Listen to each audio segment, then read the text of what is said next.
It is not the politics or the military, or even the so-called economy, that will determine China's next move, but the renminbi's exchange rate.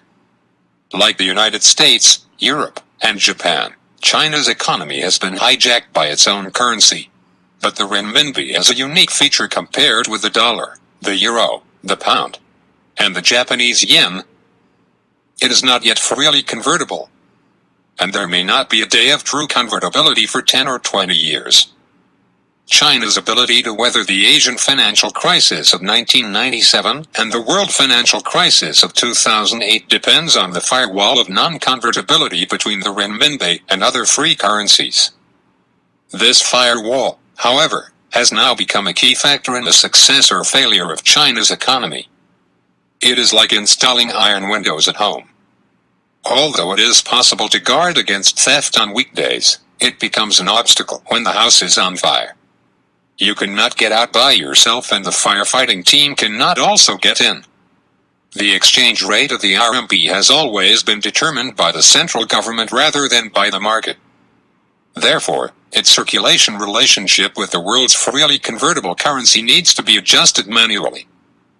At a time when the economy was booming at a rate of more than 10%, the RMB kept its cheap status for a long time under the pressure from the United States and attracted a large number of foreign investment into China.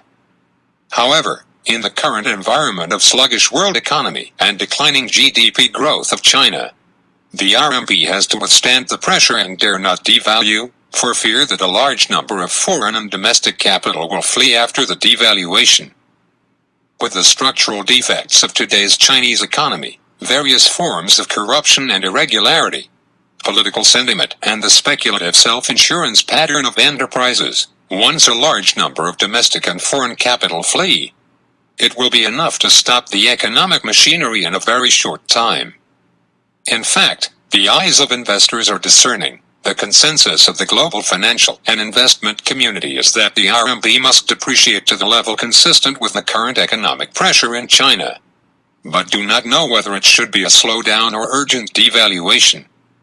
Since 2016, the RMB has depreciated by about 4% against the US dollar, but if you take the IMF's basket of currencies as a base, the yuan has depreciated by more than 10% against the US dollar. Foreign and domestic capital in China has not been idle during this period, and the amount of overt defections has exceeded US 8 trillion, and the total amount, I am afraid, is no less than US 8 trillion in addition to the clandestine ones. For example, fake imports and real foreign exchange. And China's proud foreign exchange reserves have dropped from 4.2 trillion US dollars to 3.2 trillion US dollars.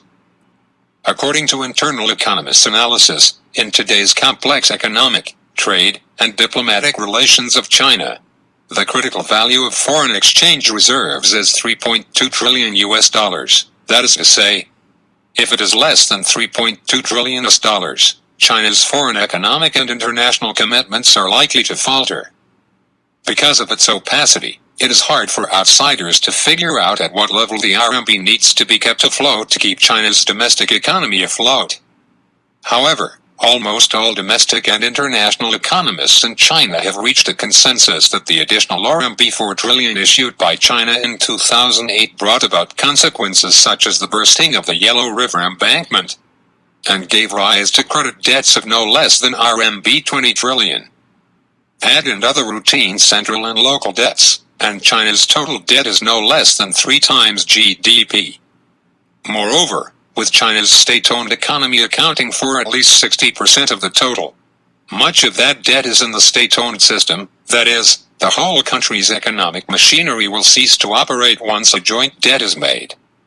This situation is much more serious than the triangle debt problem that Premier Zhu Rongji faced more than a decade ago. However, in those days, the 4 major non-performing assets acquisition companies and public-to-private strategy were used to get rid of the difficulties. Today, no matter from the nature or the total amount, the application of the old technology is also ineffective. Although the currency has not yet been linked, China has almost completely embedded in the international system in the real economy and trade. A sudden loss of control of the RMB exchange rate is bound to lead to the loss of control of the real economy and trade, which is beyond the affordability of China and even the world. So governments don't want to see the RMB get out of control. The consequences of China's runaway economy.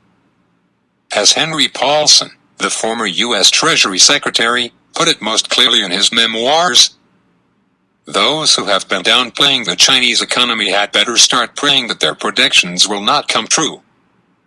Once the Chinese economy collapses, the impact on the world is unpredictable. With the consensus of governments, do we need to worry about losing control of the RMB exchange rate and the consequent economic and trade lose control? Absolutely necessary. Because the total amount of money floating around the earth has long been out of line with the real economy. Became a free will monster, unrestrained by any government.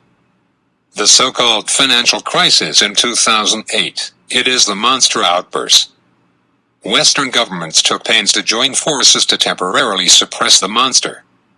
Unexpectedly, China, proud of its socialism, has proved that a powerful nation has risen.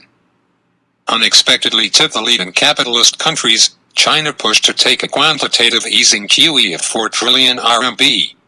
Engaged in a variety of games to catch up with the United States and Britain, for the capitalist government to relax a sigh of relief.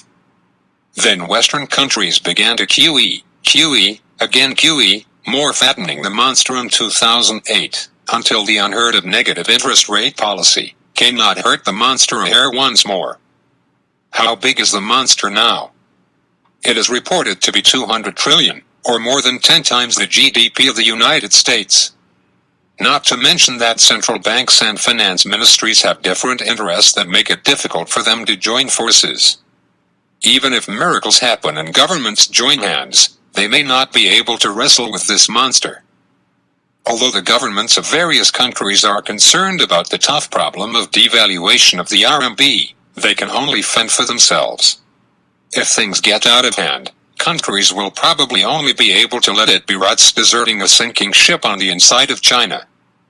Looking back on the devaluation process of the RMB exchange rate, the dilemma can be described as follows.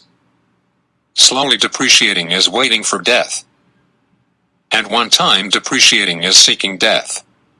If the depreciating is slow, it is tantamount to soliciting others, including international hot money and domestic people, to come to suffer. But if you want to depreciate once to the bottom, the key problem is that perhaps no one in the whole of China knows what water level is called the bottom. Foreign experts can't help even if they want to, because even the Chinese government itself is unclear about the situation and the numbers. One real thing, I met a Chinese economist not long ago asking him how much the RMB should depreciate against the US dollar to stabilize the Chinese economy. He replied, "I don't see the bottom.